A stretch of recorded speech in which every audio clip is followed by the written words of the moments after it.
But here's something else to think about. When you join us at the $100 level, I don't think there's a cookbook in print that delivers the way this one does. Recipes that Sinatra himself enjoyed, and much, much more. In fact, I was looking for the food when you came in. Sal Scognamillo, thank you very much for being with us. Grandson of the founder of Patsy's? Yes. I'm only the third chef in all these years at Patsy's restaurant. How many years is that? We're 60 years, and we're on 56th Street for 60 years now. And how many years did Frank come to Patsy's? Because this is his favorite hangout. My grandfather actually met Frank Sinatra before he opened Patsy's. He had another restaurant he was working at, and Tommy Dorsey brought him in. And that's how they met. And then when my grandfather Patsy opened his own restaurant a few blocks from there on 56th Street, he actually came and followed Patsy there, my grandfather. He's been with us all these years. Now, what do you think it was, Sal, that brought Sinatra in? And we talked about the connection he made at the end of the concert. He makes at the end of the concert. What do you think the connection was between Sinatra and Patsy's? Loyalty and friendship. This man, if this man was your friend, you wanted for nothing. And he was our friend all these years. I mean, he couldn't do enough for us. And you know, to have him as our friend, I don't even think I realize, even to this day, the powerfulness of that, how much it means to us, and how much it still means to us these days. Now, to what length would Patsy's go for Frank Sinatra if he wanted a meal on a special day?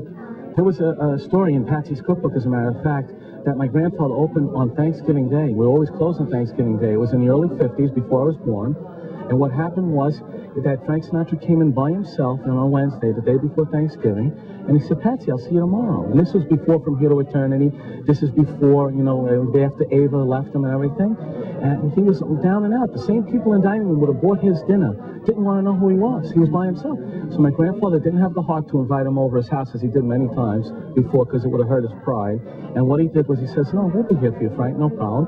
Sinatra came in that day, later on in life realized what happened, and that was the powerful loyalty and friendship that we had all these years with him. But you know, Sal, excuse me, Denise talks about the powerful loyalty, the connection. Do us a favor, because you're about going to great lengths. Sure. We're not going to ask you to go to lengths that are that far, but take a look at the number right now. Tell all the loyal folks at Patsy's and those who haven't been to Patsy's yet, the only Patsy's an Italian restaurant on 56th Street. On 56th Street. There's Tell only folks one the of number. them. Only one. I mean, if you're a fan of Frank Sinatra, you have to contribute to this. You love the arts. And you talk about, we're hoping we're making a connection with you, the audience, tonight, because Frank Sinatra made a connection with, he could have sang to 10,000 people in an auditorium. You felt like he was singing to you. I want the people out there to understand we're talking to each one of you. Every one of you means something to this station. If you like this, then by calling in 1-800-272-1313, you are saying that I like the program you're doing. I like what you're doing. I have two young kids. They watch 13 all the time. I don't have to worry about there being any violence. This is family-friendly programming. You need to keep this station going. It would mean so much to Frank himself. Now, I don't know if the camera can capture these pins on your lapels. You have one on the left lapel and one on the right. Would you explain them for us? This pin is from the Frank Sinatra Foundation. This is the one that the children support. This is the pin that Frank Sinatra wore. This was his. When he passed away, his first wife, Nancy, sent a whole box of things to my father. And one of the things was this, and my father's never taken this off his lapel since Frank passed away, until tonight he gave it to me. And this one was for the Frank Sinatra show that was at Radio City Music Hall recently. Which was wonderful, by the way. Very good. It was given to me by his daughter, Tina Sinatra. Now, wait a second, because we see Patsy's sauce here, which is quite tasty, I might add. Thank you. But Frank couldn't eat garlic. He didn't like garlic. This was the one he liked, the tomato basil with just onions. Whenever we made a dish for him, the garlic would be sauteed, whole pieces of garlic, sauteed in the olive oil, and taken out.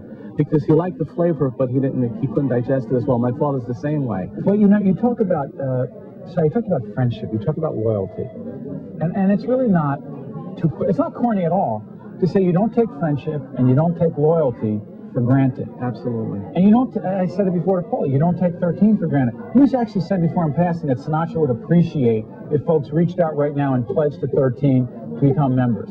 Absolutely. That is something he would have supported 100%. The man was for all the arts. Whenever there was a cause, I mean, there were so many things this man did that no one will ever know. He did anonymously to help people that were in need. You know, it's the kind of thing that he would be so proud, and I'm sure that if he sees us from where he is, that he would definitely smile down upon a program like this, and the support that you're doing. You're doing a great service here. Do you know how important it is to keep this man's memory alive? That's the greatest thing about all of this, the Sinatra show at Radio City, the stories that we tell. My kids are only 7 and 5, and they know all about Frank Sinatra. The key word here is family, and you're part of that family. 13's part of the family. The Sinatra audience, Right. the people who love him are part of that family, and it's like stick together, honor each other, be there for each other. That's what this is. You're honoring this man. You're honoring what this man did all his life. He was a champion of everything from civil rights to anything you could think of. This man wanted to help anyone he could, and for us, he was such a friend. So what was it like for you to meet Frank Sinatra? Oh, it was great. It was great. I tell you, I was very nervous, of course, the first time I cooked for him. He actually tried to make me feel at ease because he knew I was uptight. My father told him I was cooking for him the first time. He poked his head in the kitchen and he said, "Hey, kid, make sure you do a good job like your father does." So he was just kidding around, and that's the way he just had such a way with people. It's amazing. Sal, we greatly appreciate you coming in and